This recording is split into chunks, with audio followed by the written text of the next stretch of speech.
Hey Void, how you doing? So, this is another one, and now we're finally getting into my A run, and right towards the beginning, there's a whole bunch of Abbott and Costello, because they slapped their name on 90% of the films, or were later retroactively slapped there, so I'm going to be jumping into a bunch of them now. Now, I already did Abbott and Costello Meet Frankenstein a way back, as well as I think Hold That Ghost and Buck Privates. So I've already got reviews up for those ones. But only one of those starts with an A, so there is a lot. I have this collection, then I have like 15 disc collection, I think, and like a lot of them, like this one alone, all of them start with that, so I'm going to be in Abbott and Costello land for a while. And the first one, just going at this point I think alphabetically, was Abbott and Costello Go to Mars. Sure, okay, why not, let's do it. This one was circa 1953, I believe. Yes.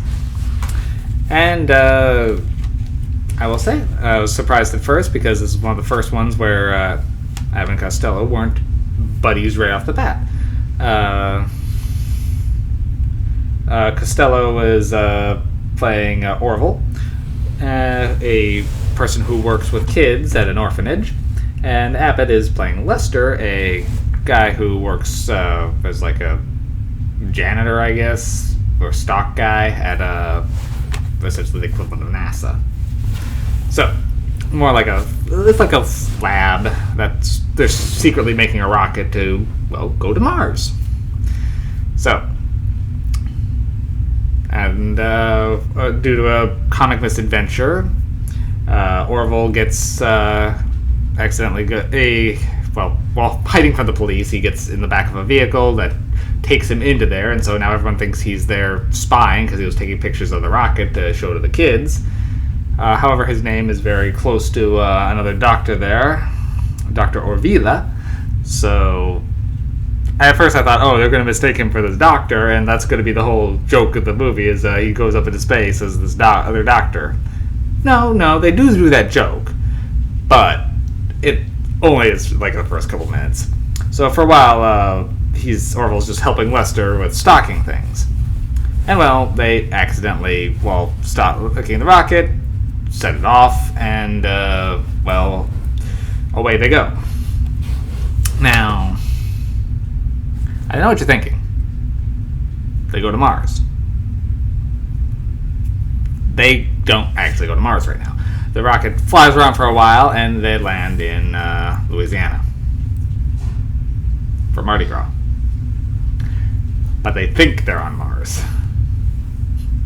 And the comedy that ensues there is pretty good based on that.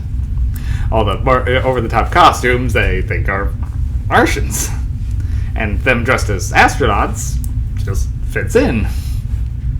Now there's a prison break, and two bank robbers stumble across their spaceship and think they're aliens, so they use the spacesuits to rob the bank and want to kidnap Orville and Lester and want them to make them fly back to Mars to hide out. Well, comic misadventure happens, and the rocket takes off, and they don't go to Mars. They go to Venus. Sure. And what they say, men are from Mars, women are from Venus, and it's a planet full of women. Where Orville is made king, and more comic misadventure happens on the planet of the women. Okay, so now I complained about the movie Evil Toons because they promised me evil tunes and they delivered evil tune. The title threw me off. This one, the title not having anything to do that being a misnomer, actually works in well with the joke. I actually thought it was hilarious that in Abbott and Costello Go to Mars, they don't go to Mars. I was going to be completely content with them just going to Mardi Gras and messing around for a while. I thought that was going to be kind of it. And then when they take off again and then go into space and then still miss Mars, I found that actually pretty hilarious.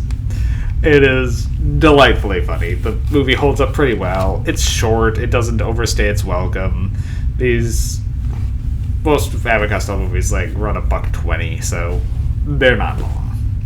They get out before the joke gets too old, and this one was pretty funny. I give it a good 7 MacGuffins. It's definitely worth checking out if you like gold comedies, and if you like Abbott Costello in particular. It's satisfying. Yep, pretty much all on this one. I'll have more Abbott Costello coming up. I think there's only one more in my immediate queue because I've watched a bunch of other stuff in and around, but more will be coming. See you later, Boyd.